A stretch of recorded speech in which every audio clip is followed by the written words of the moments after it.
Okay. Sige. So inviting everyone lang to turn on your videos. And I just want to see who is here. And tapos, first off, it would be great if you can confirm if you have a way na to take down notes. Okay, so you can type in one. Meron na kayong way to take down notes. Okay? So para saan ba ang note-taking? Okay? A few things this could be useful for is writing down ano yung realizations mo. Ano yung insights that you're getting out of this session. Pangalawa is writing down questions so that meron pa tayong mga pwedeng i-clarify o maging discussions moving forward sa session na to. Okay? So the first part of the session is me sharing concepts, ideas, even my own realizations and journey in terms of procrastination or all around it. Right? Right. So first off, bago tayo mag-dive doon, gusto ko lang malaman, pag sinabing procrastination, ano yung meaning nun para sa'yo? Nasasabi kong nagpo-procrastinate ako kapag blank. Okay. What does procrastination mean to you? Okay. So you can type that answer in the chat. Okay. So basahin natin. May ginagawa ang talagang need gawin. Uy, juicy yan. So may ginagawa pa din. So may action pa din, pero not the action na kailangan o gusto. Okay, or dapat. Okay? Not doing things right away. Okay, so there's a delay dun sa action mismo. How about the others? How do you define procrastination for yourself? Nagpo-procrastinate ako kapag alam kong may procrastination sa buhay ko when delaying to get needed things done, di ginagawa yung naka-schedule. Okay. Time block, di ba? Tapos dami-daming colors sa calendar. Tapos kapag execution na, okay, nagugulo. Pinagpapaliban lalo kapag matagal pa ang deadline. Ooh, nice, nice. Gusto ng thrill, gusto ng excitement, no? Yung tipong magka-cram, di ba? Tapos mamadaliin yung mga bagay. Tapos papatunayan na, kita mo, kaya ko naman. Okay? Yung tipong 2 months pinag-isipan, pero like mga 5 minutes lang kailangan gawin. Okay. Alam ko yung gagawin, pero maarte lang ako. Right? Kanya-kanya tayong kaartehan sa buhay. So welcome to the club. Doing other stuff instead of yung priorities. Naglilinis instead na mag-work. Okay. Sobrang relatable niya. Okay. Daming versions nito. Okay. Right. How about the others? So what does procrastination mean to you? Ano yung nangyayari kapag nagpo-procrastinate? Okay. So for everyone who just got here, turn on your videos. Tapos may question lang tayo real quick. What does procrastination mean to you? Procrastinate ako kapag...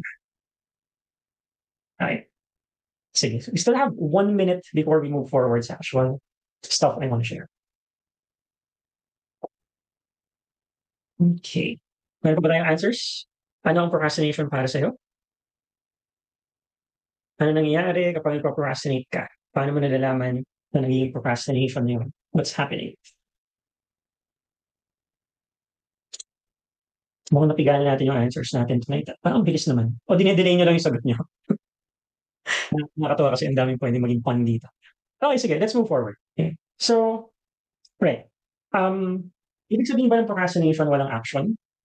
Okay. Not necessarily. From the descriptions na binigay niyo dito from experience, okay, pwedeng gumagalaw ka pero nagpo-procrastinate ka pa rin. Okay? So, first definition of procrastination is delayed action. Okay? So, yun yung pinaka-concept around it. Even in productivity circles, pag sinabing procrastination, it's delayed action. Okay? I have realized something about procrastination. It's not just delayed action. Okay? Procrastination talaga is a delayed decision. Okay? If that truth sinks in, it will be a game changer, actually. Okay, I'm starting with that. The big idea around procrastination. It's not just a delay of action. Okay? It's a delay of decision. So, undecided pa yung person na nagpo-procrastinate. Pag hindi ka decided, hindi ka makapag-commit. Pag hindi ka makapag-commit, then syempre yung action maapekto. Okay? But the root cause, okay, is indecision. Okay? Now, here's where your power lies. Okay? Alam niyo feeling na parang hindi mo mapigilan mag-procrastinate. Syempre, wala ka naman dito kung hindi mo nararamdaman. Okay? Yung tipong kusa siyang nangyayari tapos tsaka mo na lang mamalayan. Tapos minsan magigilty ka o mag-regret ka about it. Okay? There's 2 types of procrastination. There's the normal procrastination and there's the chronic procrastination. Okay? So yung normal, parang nangyayari sa lahat ng tao. Yung chronic is yung halos hindi mo na siya mapigilan. Okay? Lifestyle na siya. Kusa na siyang nangyayari. Okay? So it's repeating for a long period of time. Okay? Now, if you're gonna assess yourself, nakaprocrastinate ka ba in a normal level? Or sobrang paulit-ulit na siya in your life that it has become, kumbaga uncontrollable? Okay? So, napapansin mo lang siya kapag may consequences na. Instead of, you can, in most moments, decide differently. Okay? Or hack your way out of it. Sige. So, the idea is, the power lies in your decision making. Okay? So, you can make a choice through procrastinating tendencies. Okay? First is, para makapag-decide ka differently, kailangan i-acknowledge mo muna yung tendency mo to procrastinate. Okay? Now, there are things in your life na super excited ka about na walang procrastination yung ever nangyayari kapag yun yung bagay na pinagtutuunan mo ng pansin. Okay? Pero meron din naman mga bagay na parang, bakit yung procrastination seems like the normal tendency kapag ito mismo yung ginagawa. Okay? So, first layer lang here is the decision making needs to happen. And of course, kapag mas nakapag-decide ka or mas aware ka, makapag-decide ka ng mas maayos. Okay? Now, that's an internal thing. The external thing is relating to what you actually do and any tendency mo when it comes to that specific thing. So, I'll try something here.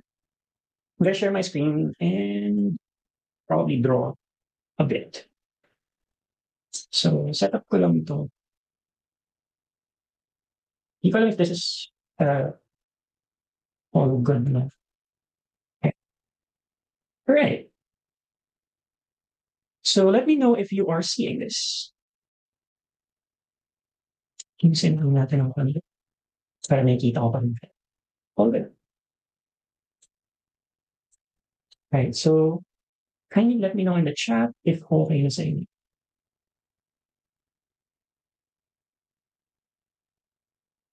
Okay, so we're diving into spectrums, okay? Here's the thing.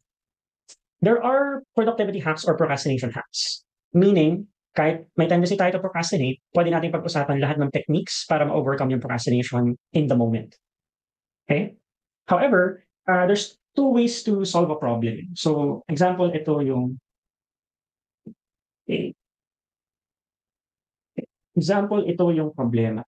Okay. So, one way that we solve problems is basically yung direct na approach. Okay. And yung isa is yung indirect. Okay. So, dito, we're finding solutions. Ibig sabihin, troubleshoot na kagad natin yung problem, right? Okay. Yung indirect naman, it happened. So, yung indirect naman na side is we're doing systems. Okay. So, with system naman, pine-prevent natin yung same problem from happening again. Okay? So, with solutions, ang kailangan natin dito is action. So, may kailangan lang gawin ngayon. Okay? Ang kailangan naman dito, system is to think more about it. Okay? So, yung idea is, kapag direct yung ginagawa natin, may gagawin na tayo kagad to solve a specific problem. Kapag system yung binubuo natin, kailangan natin mas maintindihan yung problem. Okay? So, yung direct, it solves the problem right now. Yung indirect, it prevents the same problem from happening again. Or at least, kung mangyari man siya, it's not the same intensity. Mas manageable na, alam mo na yung gagawin mo. Basically, a systematic way of approaching it. Hindi ka mabablindside ng mismong problema. Now, the problem na meron tayo dito, okay, is yun nga, procrastination.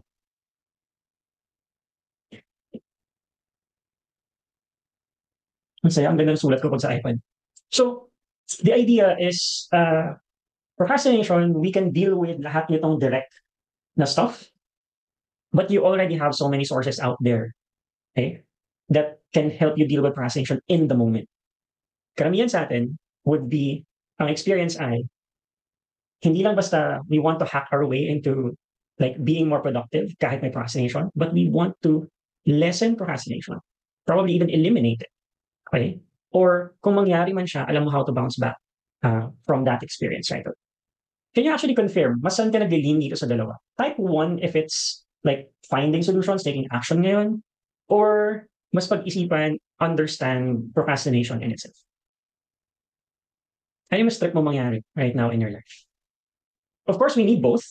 Yep, ideal for every problem that we have na magkaroon ka. Pero saan ka mas nag-lean towards?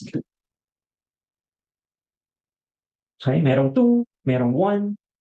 Depende yan kung gaano kadelikado yung sitwasyon mo ngayon. Kung gaano karaming deadline yung kailangan habulin or consequences that are, yep, it depends on the situation. Okay, but for now, what I'm offering here sa discussions natin is a space to treat, ay, to treat yung procrastination problem natin in this mode. Okay, we want to approach it indirectly in a sense na systematic. Okay, so mas pag-iisipan natin, mas iintindihin natin what procrastination is about. Okay, and then I'll see from there what would change. Okay, like pwede nyo akong kwentuhan at another point in time. Pwedeng like after siguro 2 weeks to 2 months to 6 months to a year, you can reference itong session na to and let me know, are there any changes? Are there any significant things that have happened in your life by having a better understanding of what procrastination is? Okay? Sige. So I just spend yung next na part.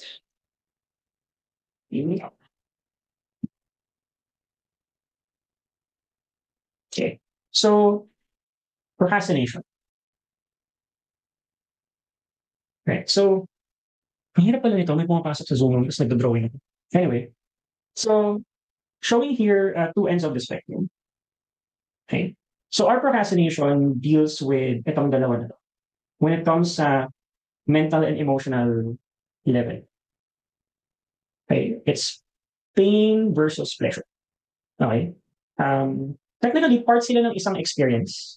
Okay. Kapag alam mo kung paano masaktan, alam mo rin kung paano sumaya. Okay? Kapag alam mo paano sumaya, alam mo rin what it feels like na masaktan. Okay? So, isang spectrum lang sila. Okay? The deeper levels of pain you know in life, the deeper sense of pleasure you can experience. Kasi may kita mo yung pinagkaiba. Okay? And vice versa. Now, when it comes to procrastination, lagay ko na lang habang. So, when it comes to procrastination, okay, it's pain versus pleasure. Okay? Yung mga action na hindi ka napapaprocrastinate, they would fall under pleasure. Yung tipong excited ka about, di ka na nag-iisip, like go na kagad, wala nang paligoy-ligoy pa. Wala nang overthinking, wala nang over-preparation, wala nang trying to perfect things. These are the things that you enjoy. Okay? And yun naman mga bagay na madalas na delay are the things that we find painful. Mahirap, challenging, hindi mo maintindihan, may effort required, or pwedeng feeling mo incapable ka to do, so kailangan mo ng help ng ibang tao, o kailangan mo mag-aral pa ulit, o kailangan mo may practicein mo ng iba, or kailangan mong aliwin muna yung sarili mo so that you can get enough energy or courage or whatever before you can dive into that painful thing. Okay? So, kapag naging aware ka, let's say you have this one thing, like a project, okay? And let's say yung project na yun, kailangan talaga siyang mag-move forward. Importante siya. Related siya sa goals mo, related siya sa dream life mo, related sa what would help you take care of yourself and your loved ones. Okay? If you find yourself procrastinating dun sa project na yun, it means mas aware ka dun sa painful sides of that project. Mas madalas mo yung maiisip, and whatever you focus on expands.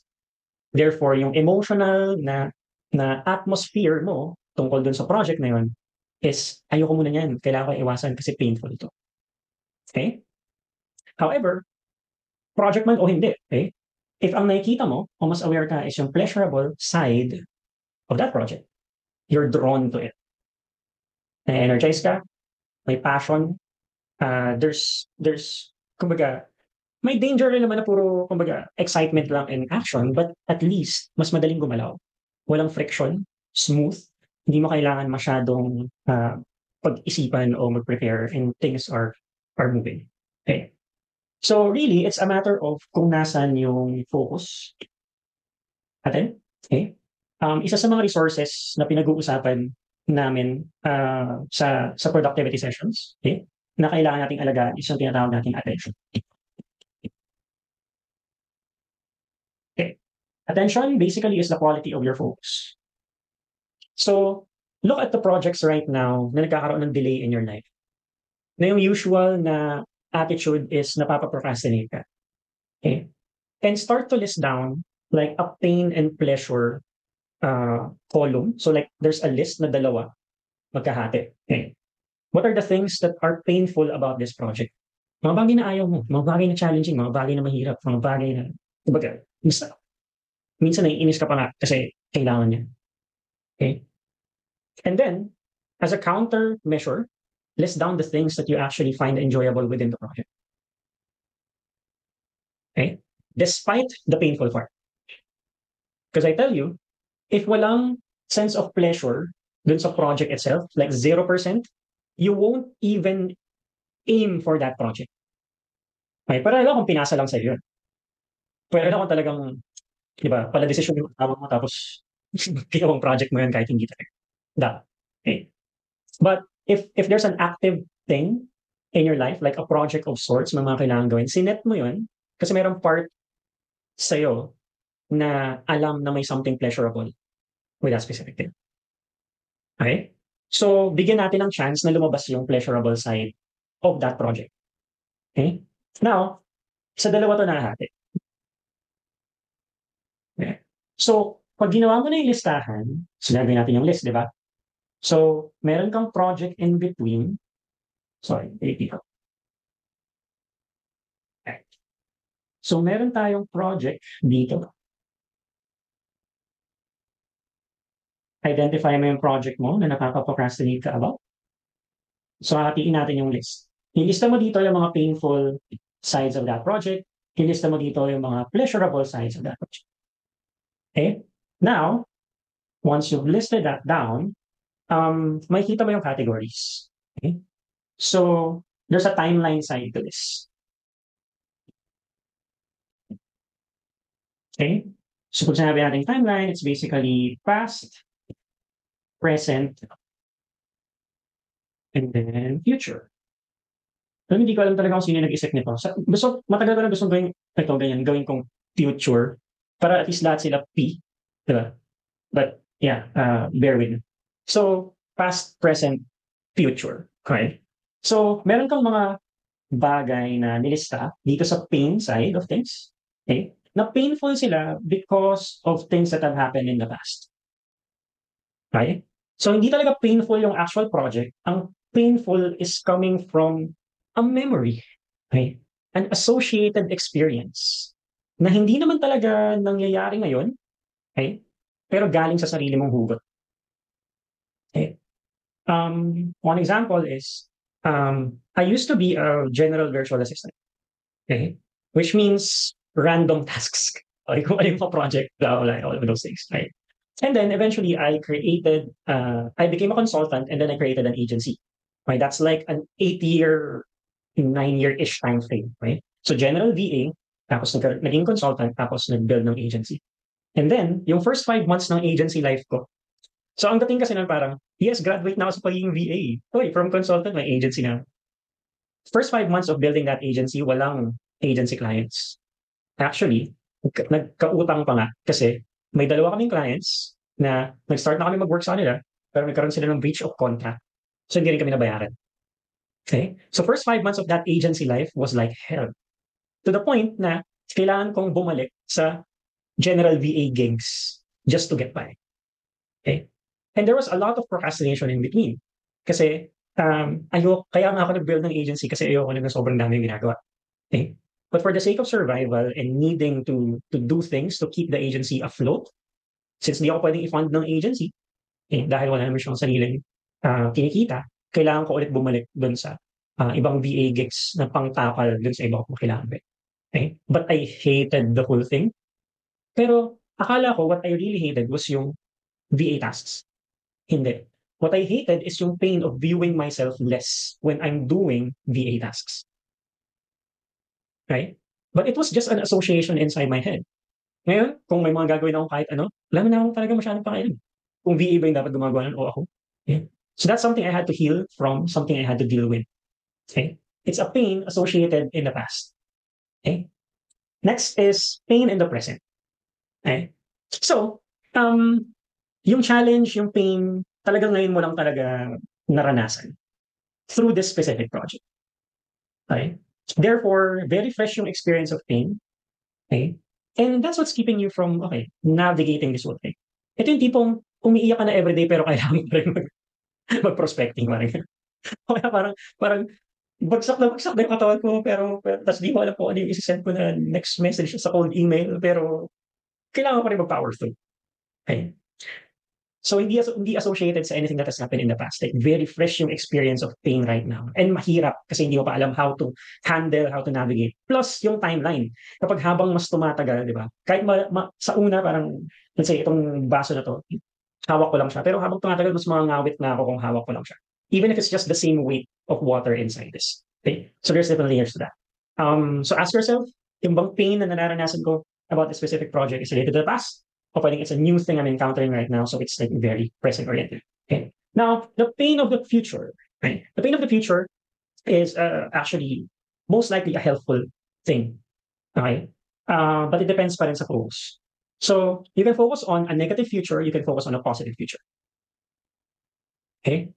So if you're the pain of the future, kapag nagpo-focus ka sa negative, okay, yung mga bagay na iniiwasan mong mangyari o ayaw mong mangyari. Yung tipong pag hindi ka gumalaw ngayon, yun yung mangyayari.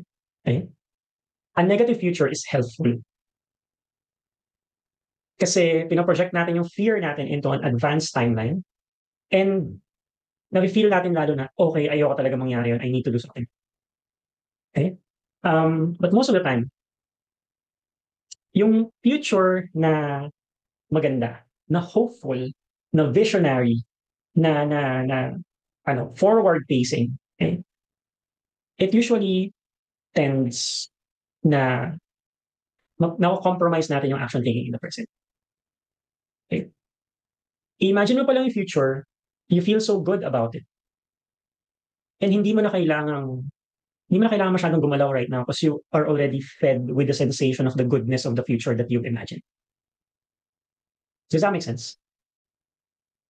Yeah.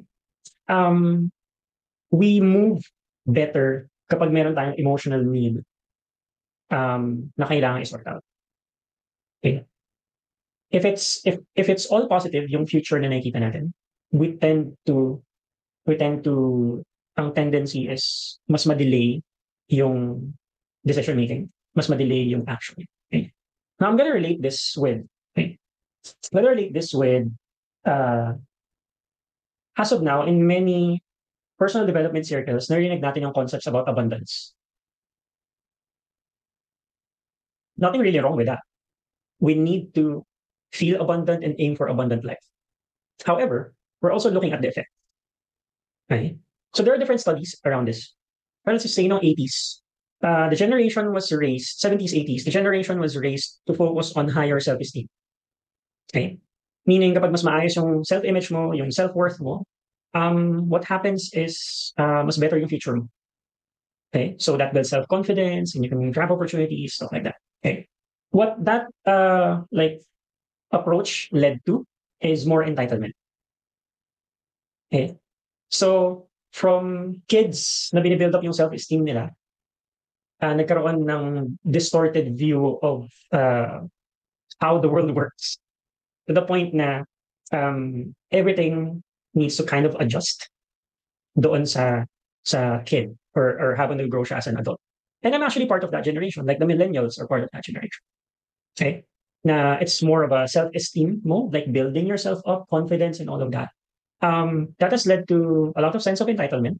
Meaning, hindi pa talaga tayo capable of achieving things and hindi pa talaga natin deserve yung certain things based on where we are at right now. How would you know deserve mo yung isang bagay kung kaya mo nang i-manage? When you get it, it becomes sustainable. Okay? Pero when you get it, and then mawawala rin siya sa buhay mo, it's basically something na hindi mo deserve. But you only realize that by hindsight. Even if sa simula, kahit anong sabihin mo dyan na deserve ko to, if it comes your way, and you're not able to protect it, handle it, maintain it, sustain it, hindi mo talaga deserve yun in the first place. It was an imagined state of deserve ko to. Okay? I know I'm stepping on some toes here, pero part rin ako nito. I've had my own fair share of thinking, deserve ko to. And then nung nabigay na sa akin, because I work for it and I work with people, and then nawala. I mean, I just realized sa sampal yun sa ego ko. Akala ko lang deserve ko. But I wasn't really prepared for it. I wasn't equipped to take care of it. Happens with relationships, happens with money, happens with opportunities, happens with businesses, different stuff. Okay. Now, okay. Kailangan pala may time for discussion. So I'll make this real quick. Okay. Future. Okay. Applicable to negative or positive future yung usual na imagine natin. Pero try to imagine the negative future if you don't take action right. So there's the pain side of things. Okay. Kapag nasa future, it's usually something useful as long as you focus on what would happen if I don't take action right now. Okay. Same actually with the pleasure side. Tatlong timelines din. Na-enjoy ko tong bagay na to kasi meron akong ginawa dati na katulad nito or same yung feels dito, same yung vibes dito. Kaya na-enjoy ko to. Na-enjoy ko to kasi even if bago siya sa akin, may natututunan ako. Parang gusto ko yung mga tao na kasama ko dito. So yung benefits that I'm getting out of this and stuff like that. And then for the future, okay, it builds like a future that you want, a future that you can enjoy moving forward. Okay, especially if it includes other people na important sa'yo. Okay. Now, there's 3 more layers to that, pero I'll cut it short right now. Titingnan ko rin kasi yung mga reaction ninyo and like yung oras and all. This could be an ongoing thing, like probably a 2-day workshop in itself. Pero, ang gusto ko lang is ma-kickstart siya para sa inyo. Looking at this is like, itong na-discuss natin sa ngayon is, yan. Okay. You'll have a replay access to this. Okay, so I'll send that over. Sa ngayon, we'll dive into Q&A part and discussion. Okay. Hope you got something out of this, and let's make it more fruitful by discussing stuff. Okay. So I'll kick this off with questions na nasa chat na. Okay. And so, a very personal question. Sabi dito, how did you heal that kage, yung VA pains? Okay. So the pain there was the type of work that I didn't want to do anymore. Okay. And it's not about the work itself. It's about ano yung nararamdaman ko about myself when I'm doing those types of work. Okay. Because really, it's a matter of the pain was I started writing articles for $2 every 500 words. Okay, that's way back 2008. Okay. Nung panahon na yun, especially because sobrang dami opportunities for me because Western clients, US, Europe na clients thought I was actually an Indian national. Kasi yung apelido ko ay Singh. I'm only half Indian. I'm born and raised in the Philippines. So mas Pinoy ako kaysa Indian. Doon sa lahi at sa apelido, mas Indian ako. Yun yung isang reason kung bakit sobrang daming, like yung Odesk at that time, eventually naging Upwork na. Yung Elance, freelancer.com, all of those things, like on a daily basis, I would get job offers. Okay? Pero lahat yun ay lowball na job offers. At that time, that was the landscape. So, I was thinking na for some of the projects, lugi talaga ako. Okay? But, kung ano yung nandyan, because I wanted to survive, then i-grab ko pa rin opportunities. Until, if nakikita mo na parang through the years, the different stuff that you're doing, palugi ka lagi. Okay? Or many times, ganun yung na-feel mo. There's a resentment na nabubuo from within. Na tipong inaayawan mo na yung work, hindi dahil sa work itself, pero dun sa experience at sa naging tingin mo sa sarili mo sa agawa ng ganung klase ng work. Okay? How did I heal from that? I actually changed careers. But it's me thinking I was just changing careers. So yung healing happened incidentally. Sabi ko, okay, what if maging consultant ako? Instead of just doing VA work. So I'll transition. Okay? Kasi feeling ko, it was a theory back then, parang, can I be paid for my thinking? So when I transition into consultant, and then nagkaroon ng clients, and nagkaroon ng track record into it, kusang nagbago yung self-image ko. Okay? Pero hindi yung planado. Hindi yung tipong, hala, gusto kong i-heal yung sarili ko and like, maging mas maayos yung image ko when it comes to the work that I do. So magiging consultant ako para mangyari yun. It wasn't like that. It was a what if thing. What if I change careers? What if there's possibility in this? So I shifted into consultancy. I got paid for my thinking. It changed the perspective. It changed the narrative. It changed the self-image within the work that I do. So the healing was incidental. It was not intentional. I'm still thankful for it. now that I look back, I realize na yun yung isa sa mga naging effect.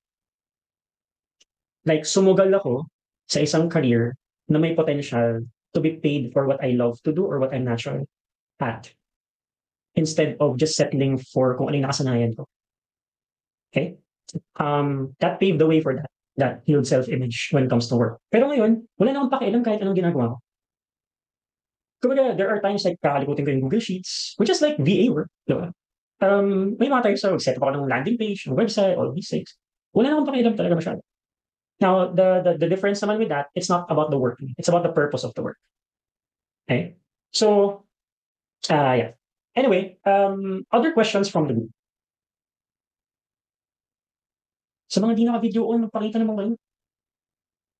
Nakakalungkot naman. Ay, go, Benz. Medyo nalito lang po ako dun sa may timeline na past, present, future. Like, ano yung ililist lang ko dun towards more of the painful side or the pleasurable side or the negative or the positive or kung saan ako dapat mag-focus? Sure. So, this is an activity for brain dumping. Okay? So, it's a way for you to see the whole landscape of what's happening inside your head or ano yung fuel sa emotions. So, whatever actually comes to mind, kailangan siyang ilatag. So, example, lahat ng painful stuff dun sa project, lahat ng pleasurable stuff dun sa project, and then ask yourself, dun ba sa painful stuff, saan galing yun? Is the pain coming from a past experience? Is the pain coming from a present experience you're navigating right now? Or is the pain coming from like a future perspective? Okay? Same with pleasure. Do I find this pleasurable because of something happening in the past? Do I find this pleasurable kasi na-enjoy ko talaga yung moments na ginagawa ko to? Do I find this pleasurable kasi I'm looking towards a future na aligned with the stuff that I'm doing? So this is more an awareness like exercise talaga. Nilalabas natin yung thoughts and emotions about the specific things na we procrastinate about. And understanding kung bakit nga ba nagkakaroon ng delay of decision which leads to delay of action. So ang procrastination ay mas dahil dun sa pain part. Yeah. If you understand the pain, minsan just the understanding of pleasure dun sa ginagawa mo and then focusing on that, it cures na the procrastination in the process. Okay? So madalas kapag action taking yung ginagawa natin, hindi systems thinking, ang gagawin lang natin is yung pain, iibsan natin sa akin. Okay? Or itatry natin i-treat kaagad. So hindi siya naging long-lasting effect. E paano kung long-term yung project? Paano kung negosyo yun? Na tipong bumubuhay sa pamilya mo. So kailangan mo ipagpatuloy yung diba? Paano kung malaki yung at stake and maraming tao involved at dito something na basta pwede mo lang bitawan? Okay? So, yeah, that's the answer there. May follow-up question ba?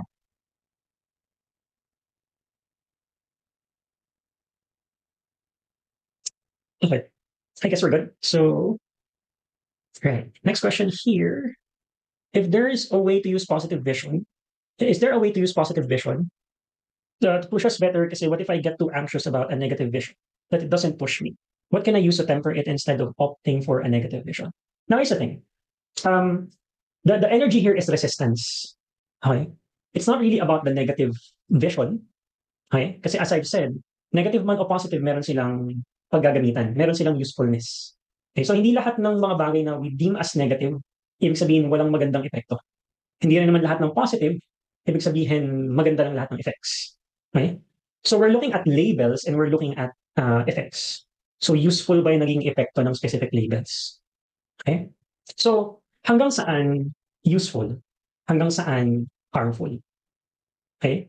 So, hindi siya parang automatic na kapag negative yung label, harmful agad. Okay? Pero kapag sumobra, pwede maging masama. In the same way, yung positive, hindi ibig sabihin useful agad. Okay? Pag sumobra, pwede rin maging masama. Okay? So, what you're looking at is ano yung tamang timpla para sa'yo. The challenge is, kapag ang automatic response to a negative label is to resist it, you're also kumbaga disqualifying yourself from the benefits of that label. Kasi the label can have certain effects na kailangan. Okay? Imagine if puro saya lang yung alam mo sa buhay. Tapos nagkaroon ka bigla ng big challenge. Ano yung pwede mangyari? Do you have enough to take on that challenge if it's too big for you and hindi mo naman talaga alam how to handle challenges in the first place? I remember a classmate of mine from elementary, never sumama sa kahit anong field trip Kasi overprotective yung parents nila. Okay? And this classmate of mine got scholarship sa UP. So pinagpipiliin niya is UP Baguio or UP Los Baños. Pinili niya yung UP Los Baños. And then merong group of students na sinira yung locker niya. Okay? Tapos dahil doon nag-drop out siya. And ayaw niya na ng experience ng college whatsoever. He's now doing well because he's an artist right now. Right? And he's paid really well for that. Pero that was like, sobrang laking gulat namin lahat. Because he was our high school valedictorian.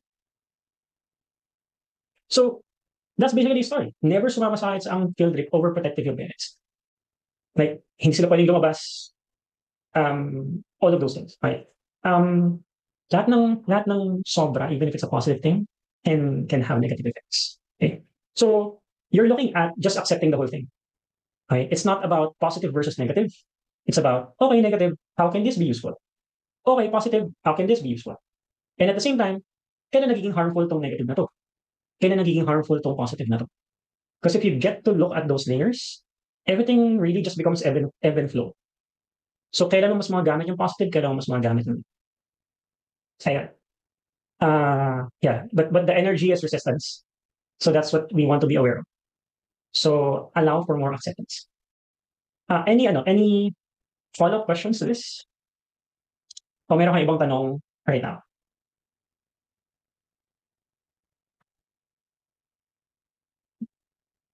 Nakikita ko na for yung mga naka-video on parang dinidelay niyo magtanong. Parang nakakunat lahat yung noo niyo eh. Like it feels like may gusto kayong pag-usapan pero hindi natin mailabas. You can relate it to your situation, what are you trying to accomplish, and then find it hard to do so. Trying to resolve. There's a bit of vulnerability required to share that in the group. But, I mean, saan lang naman natin ito ginagawa. So, go ahead. And what if may vision ka, pero yung iniisip mo, yung vision of striving to get it, is naging epekto ay natatakot ka sa responsibilities. Pero parang sagot na ata. I hear that, bro. Parang, I have this, puro high school reference. Like, I have this best friend, okay? Nung high school. Meron kaming isang kaklase na naging basically crush ng buong school. Okay? But it was like when puberty hit. Okay, kasi grade 6 pa lang magkaklase na kami. And then second year high school, parang naging ibang tao siya. Biglang gumanda yung aura niya and all of that. Nakalimutan ko tanongin yung sabon nila eh. Pero basically, supplier ng sabon yung parents niya eh. Okay? So, that's one idea. Pero basically, basta naging crush siya ng buong school. Okay?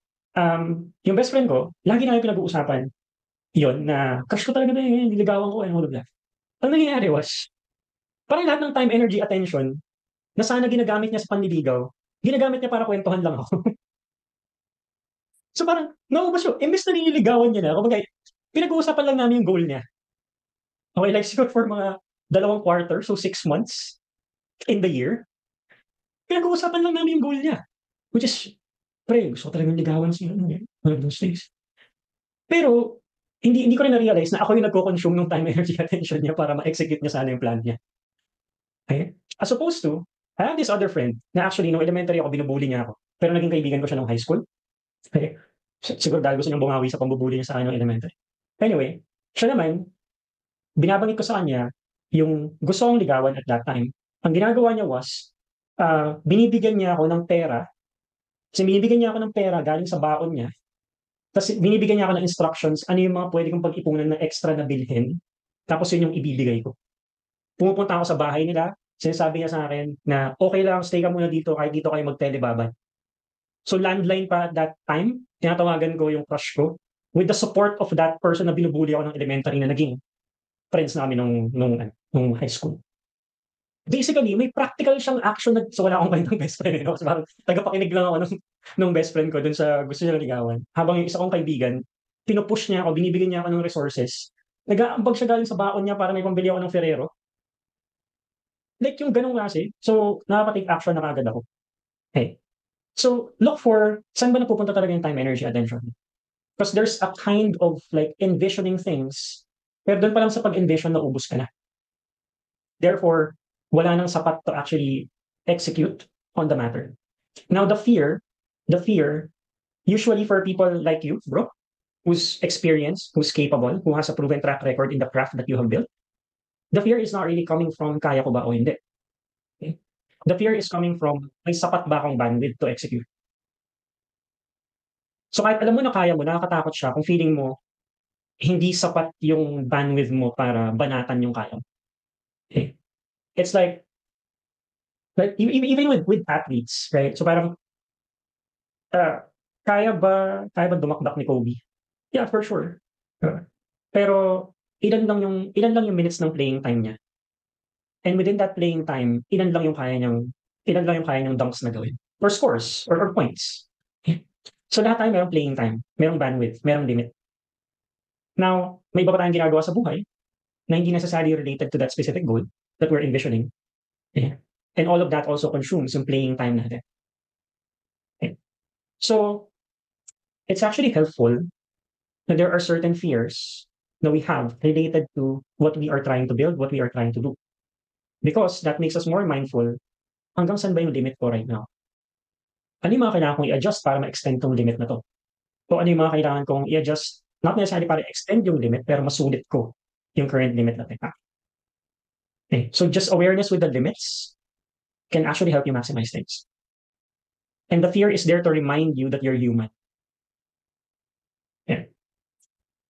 Right. Any follow-up questions to this? Yes, related rin yun sa resistance. So parang if you accept that fear, you acknowledge that it's reminding you of your limits, you can now decide on the playing field and the playing time na meron. Kage kung sanay po ma-motivate to act because of fear of pain, how do we motivate ourselves to act more through reward, pleasure, feeling good? Okay. It's just a lack of celebration. Okay. Now, the difference is, magkaiba yung rewarding ourselves, okay, to celebrating. Okay. Yung pag-reward is meron kang nagawa, meron kang na-achieve, and then you would do something for yourself. Okay. Ang celebration is you would share the joy of the achievement with other people. You will let other people know na you're having that because of this achievement. Okay. So it can be a simple thing to a grand thing, but the idea is to be shared. Bilang ko ng ice cream yung asawa ko, sabihin ko sa kanya, hey, kaya tayo nag-ice cream ngayon kasi naka-close ako ng deal kanina. And it doesn't have to be related. I can close a 7-figure deal. We buy like a 45 peso ice cream, and that becomes a celebration for it. Because I associated yung win with something na pwede kong i-share na may tangible na factor with another person in my life. Okay? So we need more celebrations. Kasi hindi nagsisink in ng kasing lalim yung rewards or pleasure just for self. Okay? So whenever you have a win, find a way to celebrate. Ano yung tangible way para ma-share yung win na yun sa ibang tao? You let them know about the win. There's an activity that needs to be shared between you and the other person. And that becomes the symbol for celebrating that win. Do that enough times with whatever wins that you have. And mas magsisink in yung motivation na related to the positive side, the good feeling. Okay? Yung rewards will have like a temporary high. So parang you can buy something for yourself and then tapos na. Wala na siyang usual ripple effects or may diminishing returns. Example, you buy a new something that you enjoy, you will only enjoy it for a time. And then afterwards, tapos yeah. So maybe buy something, pwedeng for yourself, pero pwede rin for another person. Okay. That depends. But really celebrations more than rewards. Okay. Any tips in making the reward pleasure more appealing or greater than pain? Yep, celebration pa rin. Okay.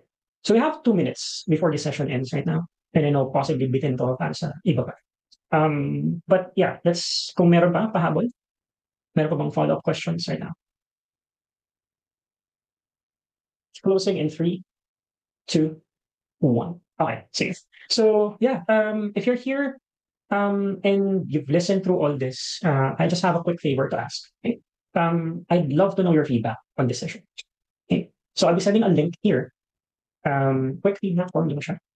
Because I really want to know how else I can design things para maging mas valuable sa iba. Right, so here it is. Send ko lang dito sa chat. This is the feedback form. Okay? Kindly answer that if you found something useful out of this session. Let me scroll this up. Pakita ko lang sa inyo real quick so you know.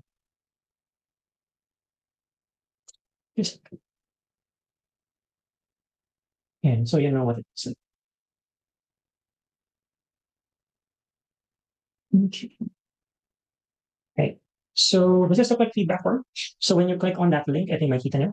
And you just have to check for verified email, what's your nickname. There are 4 questions basically. And so what did you appreciate the most about the session?